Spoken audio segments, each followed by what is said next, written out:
చేసిన పెళ్లి, ఆమె పిల్లలు, అది కూడా ఒప్పుకున్నా.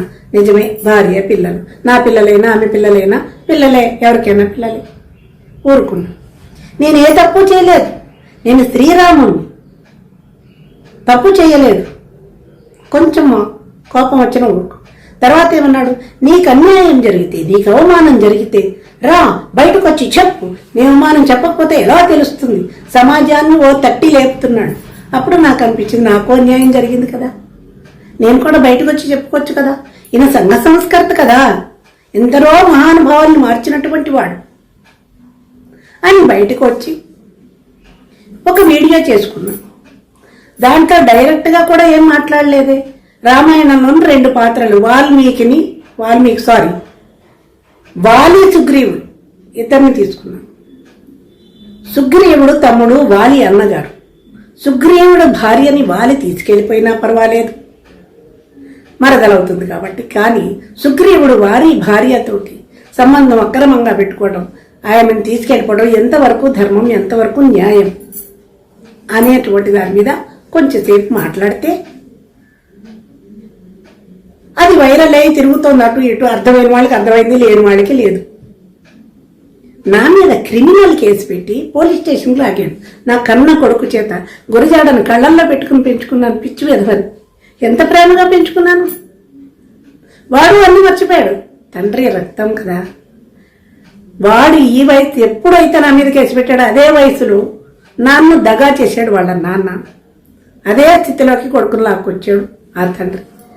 పిల్లల భవిష్యత్తు చూసి వాళ్ళని మంచిగా తీర్చిదిద్దవలసినటువంటి ఒక టీచర్ వన్స్ అపాన్ ఏ టైం కొడుకు చేత క్రిమినల్ కేసు కన్నతల్లి పెట్టిస్తాడండి. ముందే తెలివిగా నా చేత అమాయక తెల్ల కాగితాల మీద సంతకాలు పెట్టించుకుని నా పేరునున్న ఇల్లు లాగేశాడు. అదే తెల్ల కాగితాల మీద అడ్డం దొడ్డం రాయించి పిల్లాడి చేత క్రిమినల్ కేసు పెట్టించాడు. గత 10 నెలల క్రితం, ఇది 9 నెలల క్రితం. వీడియోలు తీసేయాలి, నా పరువు పోతుంది అంటే అదే మాటని ఆ కొడుకుని నా దగ్గరికి పంపించి వీడియో తీసేయమనరా, పరువు తీయొద్దనరా అని ఉంటే కొడుకు మీద ప్రేమతోటి తీసేద్దును కదా, నోరు మూసుకుని ఉందని కదా. మనిషికి పుట్టినప్పటి నుంచి అహంకారం. మీ గురువు గారికి చాలా అహంకారం, కుటుంబంలో అందరికీ అహంకారం. పొగరుతోటి క్రిమినల్ కేసా, నీతో పోతున్నాను రా అంటే క్రిమినల్ కేసు పెట్టాడు. అప్పుడు విడాకులు పెట్టి పెళ్ళే లేదు, విడాకులు. ఇప్పుడు మళ్ళీ గతంలో ఆ రాముడితోటి నేను ఉన్న రోజుల్లో నాకు చెప్పకుండా 1 డేలో విడాకులు ఇప్పించినటువంటి దుష్ట నీచ నికృష్ట మానవుడు నీ గురువు. పచ్చటి సంసారం, సుఖంగా బతుకుతున్నాను. నలుగురు అన్నది మన వీళ్ళ పెద్దన్నయ్య, వీళ్ళ మామయ్య, కట్టుకున్న భర్త గరికిపాటి వెంకటేశ్వరు నా భర్త పేరు. అందమైన వాడు, అందమైన జీవితం, సుఖంగా బతుకుతున్నాం. వీడు ఎందుకు వచ్చినట్లు నా జీవితంలోకి? వాడు అంతా అసమర్థుడయ్యాడు నా భర్త. నలుగురు కూర్చుని అత్తవారి తరపు వాళ్ళు కాగితాల మీద సంతకాలు పెట్టించి నీకు విడాకులైపోయాయి అంటాడా వీడు? అందరికంటే చిన్నవాడు. వాళ్ళందరి నోరు ఏమని ఊహించాడు నా ప్రమేయం లేకుండా?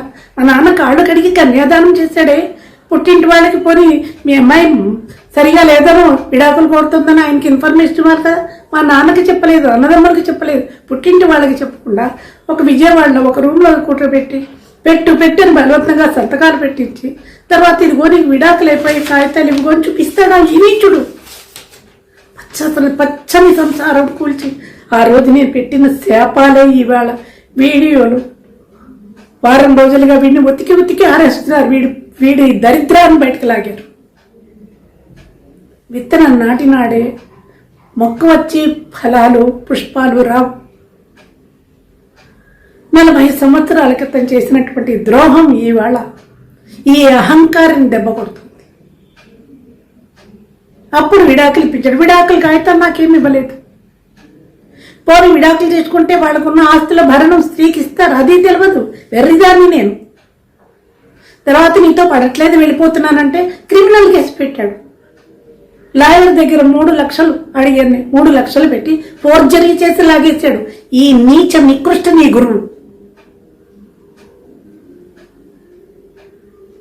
ధనం లాగేశాడు. నా కుటుంబం బాగా డబ్బులున్నటువంటి ధనమున్న కుటుంబం అని మా అమ్మ వెర్రిదయ్యి ఇన్ని నగలు వేస్తారు, సుఖపడతాను అని ఆ ఇంట్లోకి అత్తగారింటికి పంపించింది మా అమ్మ. పిచ్చిదయ్యి బతుకు బండలైంది. అప్పుడు క్రిమినల్ కేసా? వారే సుగ్రీవుల కథలు చెప్పినందుకు క్రిమినల్ కేసా? ఏం చేశానండి? క్రిమినల్ వాడా నేనా? కుటుంబంలోంచి దగా చేసి నన్ను ఎత్తుకొచ్చిన వాడు క్రిమినల్. నాకు తెలియకుండా నా ఆస్తి తెల్ల కాగితాల మీద సంతకాలు పెట్టించిన వాడు క్రిమినల్. ఒక్క రోజులో విడాకులు ఇప్పించిన నా బతుకును బండర చేసిన వాడు క్రిమినల్. ఇన్ని పెట్టి క్రిమినల్ కేసు నా కన్న కొడుకు చేత నా మీద పెట్టిస్తారా? 60 సంవత్సరాలు వచ్చి 25 సంవత్సరాలుగా నా కష్టంలో నేను బతుకుతున్నాను. ఎవరి జోలికి రాలేదు, ఎవరి ఎండ లేదు, పుట్టింటి అడ్డ లేదు, ఎవరి ఎండ లేదు. ఒక్కదాన్ని హైదరాబాద్లో రోడ్ల మీద పరిగెత్తించారు. వయసులో ఉన్న నన్ను ఎన్ని కష్టాలు పడ్డాను. భగవంతుడు అనేవాడు నా వెనకాల ఉండబట్టి ఇవాళ నేను మనిషిలా నిలబడ్డానికి. అటువంటి నా మీద క్రిమినల్ కేసులు పెడితే మనసు బాధపడింది. పోలీస్ స్టేషన్ పంపిస్తారని నన్ను గౌరవనీయమైన కుటుంబంలో పుట్టి పెరిగాను. 60 సంవత్సరాలు వచ్చి నన్ను పోలీస్ స్టేషన్కి తీసుకెళ్లి పోలీస్ స్టేషన్లో పెట్టిస్తాడా? అయిపోయిన కాలం అయిపోయిందిలే అనుకున్నాను. బయటకు వచ్చాను, వీడియోలు తీయించేస్తాను. పుట్టింటి పేరుతోటి నేను వీడియోలు చేసుకుంటూ ఇంత ప్రేమగా పెంచిన నా గురజాడ నా మీద ఇటువంటి కేసు పెట్టాడని బాధతోటి 2 వీడియోలు చేసుకున్నా 9 నెలల క్రితం. ఆ 9 నెలలు దాంట్లో నేను బ్లేమ్ చేస్తాను. నేను ఏడ్చుకుంటూ నా దురదృష్టం కోల్పోయాను. పిల్లల్ని నా బతికిలా అయిపోయింది. పెళ్లిళ్ళు, నోములు, వ్రతాలు చేసుకోవాల్సినటువంటి కుటుంబంలో పుట్టి ఆ ఆలోచన నేను ఇలా అయిపోయాను అని బాధతోటి 2 వీడియోలు చేసుకుంటే, మరి ఇప్పుడు వీడియోల్లోకి వస్తున్నటువంటి వీళ్ళందరూ 9 నెలల నుంచి ఏం చేశారండి? 9 నెలలుగా ఉన్నటువంటి నా వీడియోలను ఉపయోగించుకుంటూ నా ఫోటో పెట్టి అప్పుడు నేను పడిన బాధలన్నీ ఇప్పుడు అప్లై చేస్తూ ఎవడు పడితే వాడు వచ్చి మీడియాలో మాట్లాడుతున్నారు. వీడి యూట్యూబ్లో నిమిషానికి ఒకడు వీడియో చేసి పెడుతున్నారు. ఈ వీడియోలు ఎవరు చేస్తున్నారు? నన్ను ఎవరు? సత్యనారాయణమూర్తి గారు తమరు నిన్న ఇంటర్వ్యూలో ఇంతకాలానికి 10 ఏళ్లకి పిల్లలు గుర్తుకొచ్చారా? ఆయన 100 కోట్లు 300 కోట్లు సంపాదించాడు కాబట్టి ధనం కోసం వచ్చానని తమరే అంటున్నారు యాంకర్ తోటి. మీకు తెలియదు సత్యనారాయణమూర్తి గారు, రాజమండ్రి నుంచి మీరు ఫ్యామిలీతోటి హైదరాబాద్ రండి, మీ స్టేషన్కి కారు పంపిస్తా. నా ఇంటికి వచ్చి నా వైభవం ఏంటో, నా సంపద ఏంటో, నేను కష్టపడి 3 MA చేశానండి. సంస్కృతం, తెలుగు, మ్యూజిక్.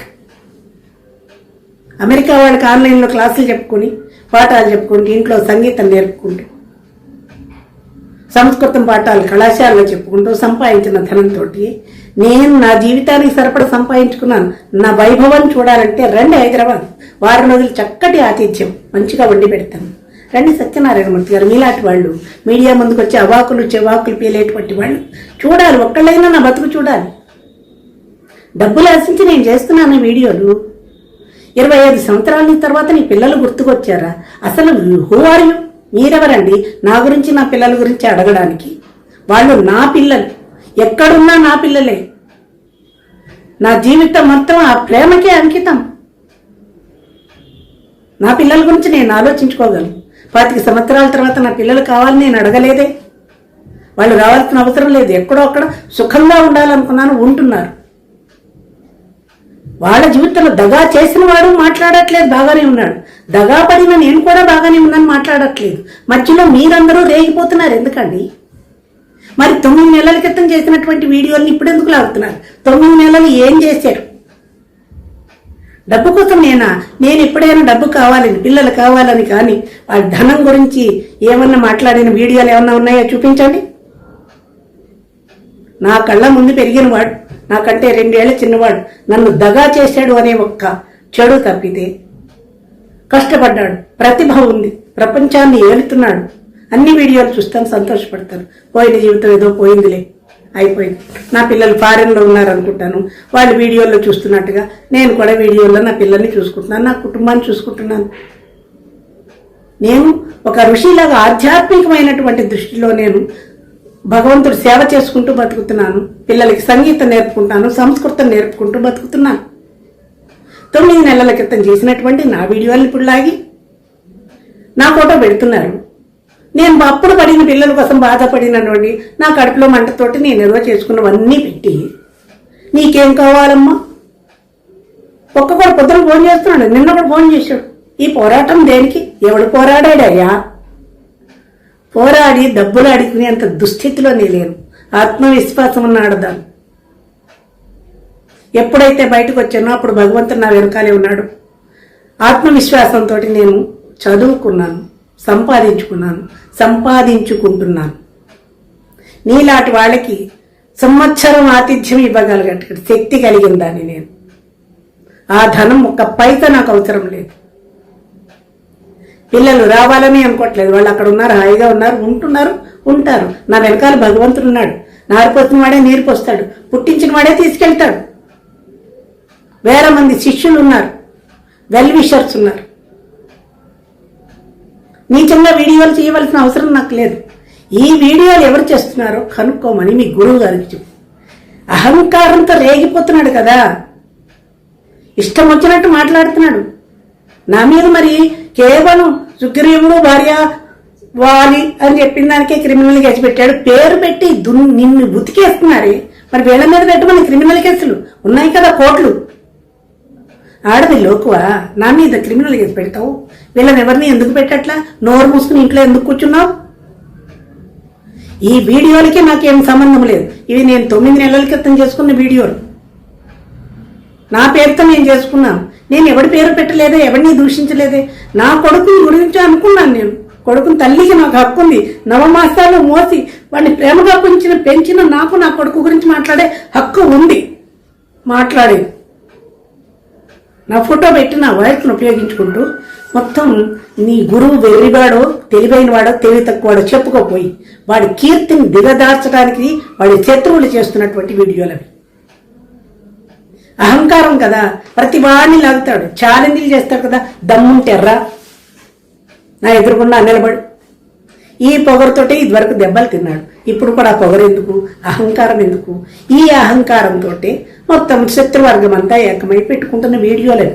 వెల్ విషర్గా వస్తున్నాడు. ఒక్కొక్కడు నిమిషానికి ఒక వీడియో చేస్తున్నాడు. ఆయన పెద్ద భార్య చిన్న భార్య. మీకెందుకయ్యా పెద్ద భార్య చిన్న భార్య? ఈ ప్రపంచంలో ప్రతి వాడికి ఒక చరిత్ర ఉంది, దుష్ట చరిత్ర. పడ్డా నేనే నోరు మూసుకున్నాను, మీకేలా? నా మీద బురద చదువుదాని ప్రయత్నం మీరు. 40 ఏళ్ల క్రితమే ఈ నీచుడే నన్ను బురదలోకి తొక్కేశాడు. ఆల్రెడీ నేను బురదలోనే ఉన్నా. బురద లేనటువంటి వాడు కీర్తి ప్రతిష్టలు సంపాదించుకున్న ఆ వ్యక్తి మీద బురద చల్లుతున్నారు మీరు. ప్రతి మనిషికి ఒక వీక్ పాయింట్ ఉంటుంది. ఎలా మనిషిని లాగాలా అని ఆలోచించారు. నా వీడియోలు దొరికి వాటిని పెట్టుకున్నారు. మనిషిని మొత్తం లాగి వైరల్ అయిపోయి ప్రతి ఛానల్ వాడు అడ్డమైన ఎక్కడెక్కడో వెర్రి మొహాలన్నీ కూడా స్టేజ్ వచ్చేసి కెమెరా ముందుకు వచ్చి పరికిపాటి వారిని ఏమన్నా అంటే నేను సహించను. ఒక్కొక్కటి వాడుకుంటున్నారు, నా పేరు వాడుకుంటూ, నా వీడియోలు వాడుకుంటూ వాడి పరువు తీస్తున్నారు అవతల. ఆ అహంకారికి కావలసిన దెబ్బది. ఇప్పుడు ఈ పరువు తీస్తున్న వీడియోలు వాళ్ళు ఎవరో కనుక్కో. దమ్ముంటే మీ గురువు గారిని వాళ్ళని క్రిమినల్ కేసులు పెట్టమని చెప్పి. ఈ వీడియోలకు కానీ వీటికి కానీ నాకు సంబంధమే లేదు. I don't want money. నా పిల్లలు కూడా నాకు అవసరం లేదు. వాళ్ళ నుంచి నాకేం అవసరం లేదు. నేను హాయిగా బతుకుతున్నా. రమ్మంటున్నాను కదా, వచ్చి చూడండి నా ఇల్లు, నన్ను చూడండి. నోటికొచ్చినట్టు మాట్లాడడం కాదు. ఎవడ పడితే వాడు. గవర్నమెంట్ టీచర్ కామేశ్వరి వీళ్ళిద్దరికి ప్రేమాట. తెలిసి తెలియని కథలు బాగా ఎక్కడో ఇంత సమాచారం పట్టుకుని దానికి రంగులు అద్ది కథలు కల్పించి చెయ్యి. అవి నాలికలైనా తాటిపట్టలేం. నన్ను వాడుకుని ఆ మనిషి కీర్తిని దిగదారుస్తున్నారు. కీర్తి పోతున్నందుకు ఎవడు చేస్తున్నాడో తెలుసుకోమని నీ గురువు గారు. ఆ పెట్టిన వాళ్ళ మీద క్రిమినల్ కేసులు పెట్టుకోమను. డబ్బులు ఉన్నాయి కదా, పెట్టుకోమను. నా దగ్గర నేను బతకడానికి ఉన్నాయి డబ్బులు, క్రిమినల్ కేసులు పెట్టడానికి లేవు. నన్ను ఏదో చేద్దామనుకుంటారు. I'm not celebrity. ప్రపంచానికి నేను ఎవరో తెలియదు. గుట్టుగా భగవంతుడి సేవలో బతుకుతున్నాను. నాకు వచ్చిన లాభము లేదు, నష్టము లేదు. అనుబంధాలు కూడా అక్కడ బోర్డర్ దాటేశా. ఏ అనుబంధం నన్ను తాకదు. సుఖము దుఃఖము సంతోషము విచారము అన్నింటినీ ఒక్కలా తీసుకునే స్థాయికి వచ్చేసాను. అప్పటికి ఇప్పటికీ నిలిచి ఉన్నది ఒక్కటే, పిల్లల మీద ప్రేమ మాత్రమే. మన వరాలు వస్తే ఓ గొలుసో ఓ నగ పెడదాం అనుకుంటారు. కానీ ఇప్పుడు వాళ్ళందరితో కలిసి బతికేటువంటి జీవనాన్ని నేను కోరుకోవడం లేదు. చివరి దశలో రామకృష్ణ అనుకుంటున్నాను, హాయిగా బతుకుతున్నాను. వీడియోలు నేను చేస్తున్నాను డబ్బు కోసమో కీర్తిని దిగజార్చడం కోసమో. మా ఊరివాడు నాకు అన్యాయం చేసిన, ప్రపంచంలో నలుమూలలా తిరిగి పేరు ప్రఖ్యాతులు సంపాదిస్తున్నవాడు మా ఊరివాడు, మా కులం వాడు, నా కుటుంబంలోని వాడు. నాకు ద్రోహం చేసినా కానీ, అపకీర్తి పాలపాలని కానీ వాడి కీర్తికి బాధ ఇలా లాగేస్తున్నారని నాకు చాలా బాధ అవుతుంది. ఇంత కీర్తి ఎంత కష్టపడి సంపాదించుకున్నాడు, దాన్ని కోల్పోవడం లేదు. కారణం అహంకారం ఉంది, అహంకారం. తర్వాత నేను ఏడ్చిన శాపం కూడా తగులుతుందేమో. సర్వనాశనం అయిపోతావురా అన్నాను మొదటిసారి. ఒక్కరోజులో విడాకులు ఇప్పించినప్పుడు అదే తగిలితోందా? వీడి అహంకారమేనా? ఇంత సంపాదించినటువంటి కీర్తి కూడా అధోగతి పాలు అవుతోంది. కళ్ళు తెరుచుకొని ఎవడు చేస్తున్నాడో వీడియోలను పట్టుకోమను, వాళ్ళ మీద క్రిమినల్ కేసులు పెట్టుకోమను. నారాయణ సూర్య సత్యనారాయణమూర్తి గారు ఆస్ట్రాలజీలలో మీరు పాపం డాక్టరేట్ చేసినట్లున్నారు, అవి చూసుకోండి. గురువు గారు వీడియోలు మీకెందుకండి? గురువు గారు అంటున్నాడు, ఒక్కొక్కడు ఆయన బయటకు లాగేస్తున్నారు. చాలా గౌరవంగా మాట్లాడుతున్నారు, లోపాలన్నీ పట్టుకు లాగుతున్నారు. పెద్ద భార్య చిన్న భార్య పడ్డది నేనేం వదిలేస్తాను. మీరందరూ గిజగిజలాడుతున్నారు ఎందుకు? ఇంకా వీడియోలు చేయకండి. చేస్తున్నా నాకేం సంబంధం లేదు. ఎప్పుడన్నా కాలితే, ఒళ్ళు మండితే, బుద్ధి జ్ఞానం ఉంటే ఎవడు చేస్తున్నాడు ఈ వీడియోలు కనుక్కుంటాడు. ఆ నీచుడే వాళ్ళ మీద తిరగబడతాడు. నాకేలా, నేను హాయిగా ప్రశాంతంగా ఉన్నాను. లేనిపోని కథలు అల్లి ప్రతివాడు మీడియా ముందుకు రావడానికి ట్రై చేయండి. మీ వ్యూస్ కోసమని, మీరు అందరికీ కనపడడం కోసమని ఒక టాపిక్ తీసుకుంటాడు. ఒక్కొక్కడు రేగిపోతున్నాడు కథలు. ఏం తెలుసునని కథలు మాట్లాడతారు. ఎదరవాడిని తిట్టే ముందు, ఇలా చూపించే ముందు వేళ్ళు మీ వైపు ఎన్నున్నాయి చూసుకో. ఎవడు కుటుంబంలో కూడా బాధలు వాడు పడతాడు. కుటుంబ వాళ్ళని మీకేలా? సంఘాన్ని సంస్కరిస్తున్నాడు, బాగుపడే మాటలు చెప్తున్నాడు, వినండి. కడుపు అంటే నేను పెడతాను, నాకు అన్యాయం చేశాడు కాబట్టి ఆ హక్కు కూడా నాకుంది. మీ అందరూ ఎంటర్ అయిపోయి పెద్ద నా వెల్ విషర్గా అనుకుంటున్నారా, లేదా ఆయన వెల్ విషర్సా? వారిని మీకేం సంబంధం? పిచ్చి పిచ్చి వీడియోలు చేయకండి, ఎవరి పర్సనల్లోకి వెళ్ళకండి. మీ బతుకులేవో మీరు చూసుకోండి. ఎవడు పడితే వాడి వీడియోలోకి రాకండి. నమస్కారం. Big TV digital exclusive breaking news